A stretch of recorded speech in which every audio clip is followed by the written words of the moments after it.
رمضان ختم ہونے والا ہے. یہ مبارک مہینہ بہت جلدی گزر گیا. آئیے آج جانتے ہیں کہ رمضان کو پیار سے کیسے رخصت کریں. سوچیں کتنی خوبصورت یادیں بنی. سحری، افطار، تراویح، قرآن اور دعائیں، یہ سب پیاری یادیں بن جائیں گی. اس پر اللہ کا شکر ادا کریں. اللہ کا شکر ادا کریں کہ ہمیں ایک اور رمضان نصیب ہوا. ہم نے روزے رکھے، عبادت کی اور قرآن پڑھا. دل سے الحمدللہ کہیں. رمضان کے آخری دن اچھے طریقے سے گزاریں. زیادہ عبادت کریں، دعائیں مانگیں اور توبہ کریں. ہر لمحہ قیمتی ہے، اسے اچھے کاموں میں گزاریں. رمضان ختم ہونے کے بعد بھی نیک عمل جاری رکھیں. نماز، قرآن اور صدقہ نہ چھوڑیں. عہد کریں کہ نیکی رمضان کے بعد بھی جاری رہے گی. اللہ سے دعا مانگیں کہ ہمیں اگلا رمضان بھی نصیب ہو.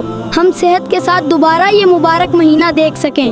رمضان کو پیار سے رخصت کریں. اللہ کا شکر ادا کریں، نیکیاں جاری رکھیں اور اگلے رمضان کی دعا مانگیں. اللہ حافظ پیارے رمضان. اگر آپ کو یہ ویڈیو پسند آئی تو لائک کریں، صدقہ جاریہ سمجھ کر شیئر کریں، کمنٹ میں رائے دیں. فائزہ کڈس کے ساتھ سیکھتے رہیں.